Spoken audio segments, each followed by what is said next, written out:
Il existe dans chaque vie un phénomène étrange, presque imperceptible, qui s'installe sans bruit, comme une ombre qui glisse lentement derrière vous sans que vous la remarquiez. Un jour, vous vous réveillez avec moins d'entrain.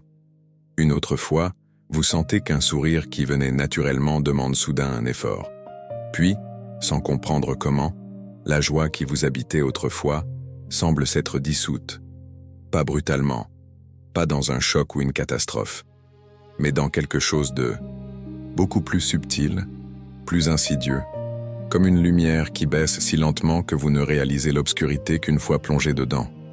Il y a ces matins où vous vous levez sans sentir d'élan, ces journées où tout paraît un peu plus lourd que d'habitude, ces moments où ce qui vous faisait vibrer ne provoque plus qu'une indifférence polie, et vous cherchez des explications. La fatigue, le stress, le manque de repos. Vous tentez de rationaliser ce qui, en vérité, n'appartient pas totalement à la raison. Et c'est alors que la question se pose. Comment la joie disparaît-elle? Non pas d'un coup, mais petit à petit, sans que nous sachions pourquoi. Comment quelque chose d'aussi vital peut-il s'éteindre sans bruit, comme si quelqu'un avait abaissé un interrupteur intérieur sans nous prévenir? Vous pourriez penser que la perte de joie vient des événements extérieurs, un échec, une déception, une tension, une perte, une trahison.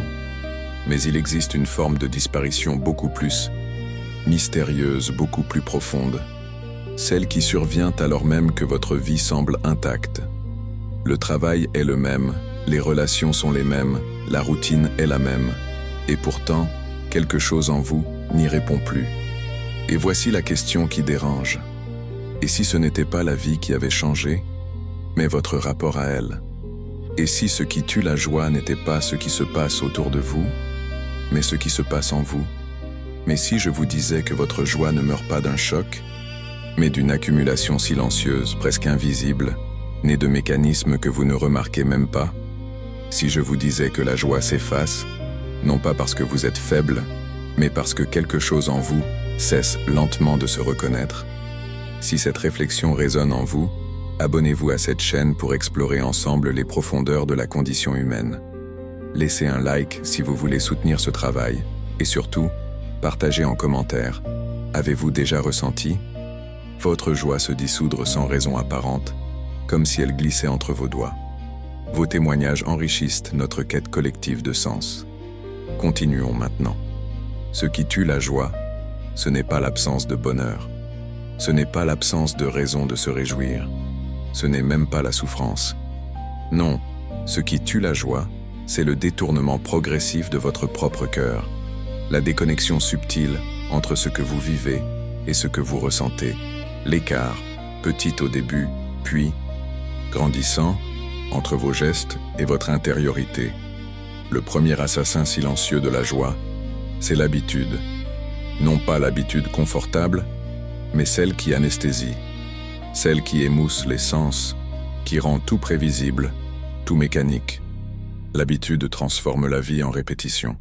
Elle supprime l'étonnement, le regard neuf, la capacité d'être surpris. Et une vie sans surprise est une vie où la joie peine à respirer. Pascal l'avait vu. L'être humain se perd dans le divertissement parce qu'il ne supporte pas la simplicité nue de l'existence. Mais à force de fuir le silence, il finit par perdre ce qui, précisément, le rend vivant. Le deuxième assassin, c'est la comparaison. Cette maladie moderne, presque universelle, où l'on observe la vie des autres pour mesurer la nôtre. Vous regardez ce que les autres accomplissent, ce qu'ils possèdent, ce qu'ils publient, et sans même vous en rendre compte, vous commencez à croire que votre propre vie manque de quelque chose. La joie ne survit pas longtemps dans un cœur qui se sent toujours insuffisant. La comparaison est un poison subtil. Elle ne tue pas d'un coup, mais elle affaiblit chaque jour un peu plus votre capacité à vous émerveiller de ce que vous êtes. Le troisième assassin, plus discret encore, c'est le reniement de soi. Ces moments où vous dites oui alors que tout en vous dit non. Ces moments où vous vous forcez, où vous vous pliez, où vous vous ajustez trop longtemps. À force de vous trahir un peu chaque jour, vous finissez par vous perdre. Et quand l'âme ne se reconnaît plus dans la vie qu'elle mène, la joie ne trouve plus d'espace où exister. La joie meurt aussi de la surcharge. Trop de responsabilités, trop de bruit intérieur, trop d'attentes. Le cœur humain a besoin d'espace pour respirer. Mais quand chaque minute est occupée, quand chaque silence est comblé, quand chaque respiration est remplie d'obligations, la joie n'a plus où se poser. Ce n'est pas la douleur qui tue la joie, mais l'absence, et d'espace où elle pourrait naître. Et il existe une autre vérité, plus troublante encore. La joie meurt lorsque vous cessez d'être présent à vous-même. Quand vous vivez en pilote automatique, quand vous traversez vos journées sans vraiment les sentir, quand votre corps avance mais que votre esprit est ailleurs. La joie est une présence, pas une récompense. Elle vit là où vous êtes vraiment. Si vous n'êtes nulle part, elle n'est nulle part non plus. Le cœur a ses raisons, disait Pascal, mais il a aussi ses besoins. Il étouffe quand il n'est pas entendu. Il s'épuise quand il n'est pas respecté. Et la joie est le premier langage de ce cœur. Lorsque la joie disparaît, ce n'est pas un hasard. C'est un message. Un avertissement doux, mais ferme. Quelque chose en toi n'est plus aligné. Et pourtant, la plupart des gens n'écoutent pas ce message. Ils pensent que la joie reviendra d'elle-même. Ils attendent un événement extérieur. Des vacances, une réussite, une rencontre, un changement. Ils espèrent que quelque chose arrivera pour ranimer ce qui s'est éteint. Mais ce n'est pas ainsi que la joie renaît. Elle ne dépend pas du monde extérieur. Elle dépend de la relation que vous entretenez avec vous-même. Mais voici la chose extraordinaire. La joie ne disparaît jamais totalement. Elle se retire. Elle se cache. Elle attend. Elle se met en retrait lorsque quelque chose, en vous, cesse d'être vrai. La joie est fidèle à la vérité intérieure. Elle vous quitte dès que vous vous quittez. Et c'est ici que commence la révélation que beaucoup ne voient jamais. Vous croyez que la joie s'éteint parce que la vie devient difficile.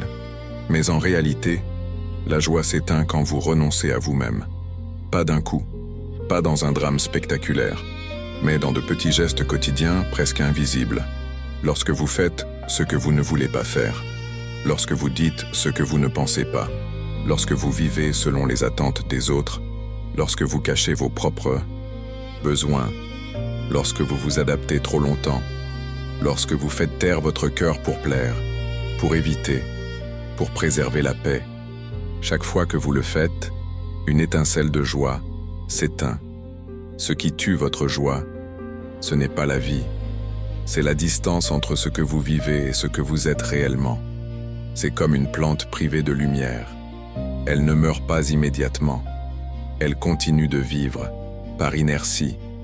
Mais chaque jour, elle perd un peu de couleur, un peu de force, un peu de vie, jusqu'à ce qu'un jour elle ne puisse plus tenir. Votre joie fonctionne de la même manière. Elle a besoin d'authenticité. Elle a besoin de cohérence intérieure. Elle a besoin de sentir que votre vie vous ressemble.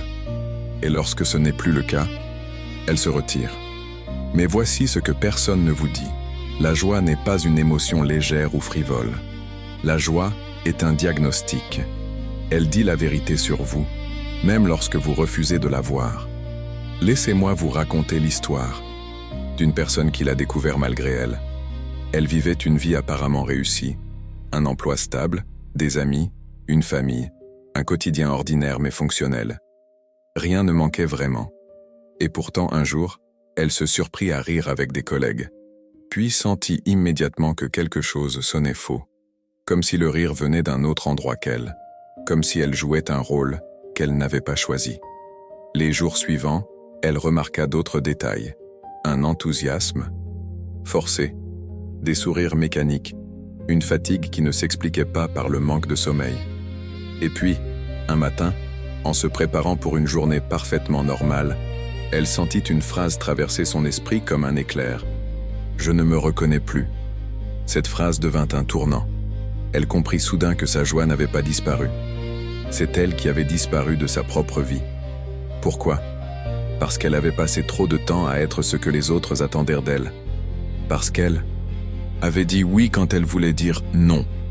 Parce qu'elle avait fait des choix raisonnables, mais jamais des choix vivants. Parce qu'elle avait écouté sa raison plus que son cœur. Or, comme Pascal l'avait si bien vu, la raison n'est pas faite pour guider l'existence. La raison calcule, mesure, anticipe. Mais la joie appartient au cœur. Et le cœur a ses raisons que la raison ne connaît pas. Alors, que se passe-t-il quand vous vivez contre votre cœur trop longtemps? Votre joie vous quitte. Elle ne vous punit pas. Elle vous protège. Elle vous dit « Ce chemin n'est pas le tien ».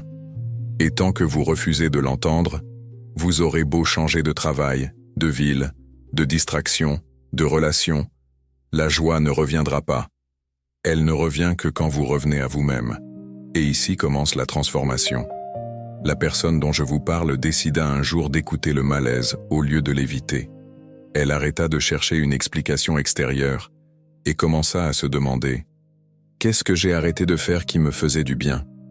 La réponse mit du temps à émerger, mais elle finit par comprendre. Elle avait cessé d'être présente à elle-même, cessé de nourrir ce qui la rendait vivante, cessé d'écouter sa propre voix. Elle réalisa alors une vérité simple, mais bouleversante. La joie n'est pas quelque chose que la vie vous donne, c'est quelque chose que votre âme autorise. Et depuis qu'elle s'était trahie, son âme n'autorisait plus grand-chose. C'est à ce moment qu'une transformation profonde devint possible. Elle recommença à dire « non », à dire « je ne sais pas », à dire « j'ai besoin de temps », à dire « ce n'est pas pour moi ». Elle recommença à s'écouter, à sentir, à ralentir, à retirer les masques qu'elle portait. Ce ne fut pas une révolution extérieure mais intérieure. Et la joie, doucement, revint. Pas en fanfare, pas comme un éclat lumineux. Non, elle revint comme une respiration, comme une lumière qui se rallume lentement, comme si l'âme disait « Enfin, oui, c'est à nouveau moi ».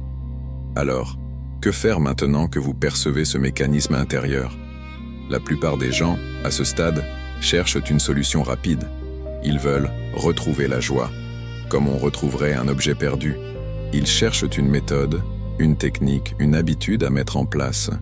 Mais la joie n'obéit pas à la volonté. Elle n'est pas une discipline. Elle n'est pas un objectif.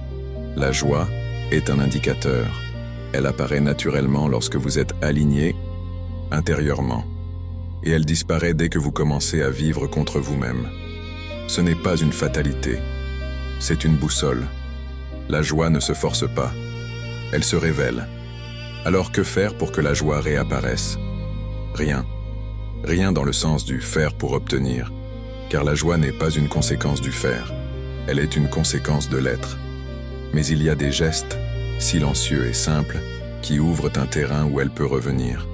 Le premier, c'est retrouver votre présence, pas votre efficacité, pas votre performance, pas votre rôle social. Votre présence. Être là où vous êtes. Respirer là où vous respirez. Sentir ce que vous sentez, sans détourner le regard intérieur. La joie ne vit pas dans l'anticipation ni dans le regret. Elle vit dans l'instant où vous vous retrouvez. Le deuxième geste, c'est cesser de vous trahir. Ne plus dire oui quand vous pensez non. Ne plus accepter ce qui vous éteint. Ne plus vous forcer à entrer dans des espaces où votre âme se rétracte.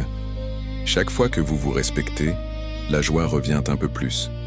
Le troisième geste, c'est faire de la place. La joie ne naît pas dans un cœur saturé. Vous avez besoin de silence, de lenteur, d'espace intérieur. La joie est comme une flamme. Elle ne brûle que si on lui laisse de l'air. Le quatrième geste, peut-être le plus subtil, c'est reconnaître ce qui vous blesse vraiment. Pas les événements extérieurs, mais les renoncements intérieurs, ce que vous avez arrêté d'être, ce que vous avez cessé d'aimer, ce que vous avez caché même à vous-même. La joie revient lorsque vous cessez de vous fuir. Et enfin, il y a la vérité la plus difficile à entendre, mais aussi la plus libératrice. Vous ne retrouverez jamais la joie que vous aviez avant, parce que vous n'êtes plus la personne que vous étiez avant. La joie que vous aviez autrefois appartenait à une version ancienne de vous. Elle s'est éteinte lorsqu'une partie de vous est morte. Mais une autre peut naître. Il existe une autre joie plus profonde, plus mature, plus stable, qui ne dépend ni des circonstances, ni du regard des autres, ni des performances de votre vie. Une joie qui ne vous quitte pas lorsque le monde change. Une joie qui ne s'efface pas lorsque les autres vous déçoivent. Une joie qui se fonde, non pas sur ce qui vous arrive, mais sur ce que vous devenez. Et pour cette joie-là, il faut accepter une forme de mort intérieure. Le moment où vous réalisez que vous n'êtes plus celui ou celle que vous étiez. Et que c'est précisément dans cet espace que vous appelez perte, que quelque chose de nouveau peut naître. C'est ici que la perspective pascalienne s'impose. La joie n'est pas un divertissement. Elle n'est pas une fuite. Elle est une forme de lucidité. Elle appartient à ceux qui ont le courage de se regarder, de se reconnaître, de se retrouver. Votre joie ne revient pas quand la vie devient meilleure. Elle revient quand vous devenez vrai. Et cette vérité, même fragile, même imparfaite, illumine tout ce qu'elle touche. Alors, ce qui tue votre joie sans que vous sachiez pourquoi, ce ne sont pas les événements extérieurs, ce n'est pas le monde, ce n'est pas la malchance, ce ne sont pas les autres. C'est la distance entre ce que vous êtes et ce que vous vivez.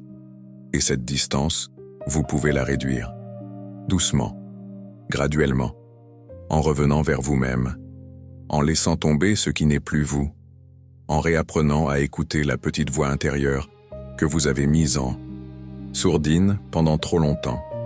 Et lorsque vous commencerez à marcher à nouveau vers vous-même, la joie ne reviendra pas d'un coup, elle reviendra comme une aube, lente, douce, inévitable. C'est ainsi que renaissent les âmes, pas dans l'effort, mais dans la vérité retrouvée. Pausa brève. Si cette exploration vous a touché, je vous invite à poursuivre ce chemin avec moi. Abonnez-vous pour ne manquer aucune de nos réflexions sur la condition humaine et les mystères de l'existence. Et maintenant, j'aimerais vraiment connaître votre expérience. Qu'est-ce que votre cœur tente encore de vous dire, mais que vous n'osez plus écouter depuis trop longtemps? Prenez un moment pour partager votre vérité en commentaire. C'est dans cet échange que nous trouvons parfois les mots que nous cherchions. Le cœur retrouve la joie dès qu'il cesse de se fuir. À bientôt.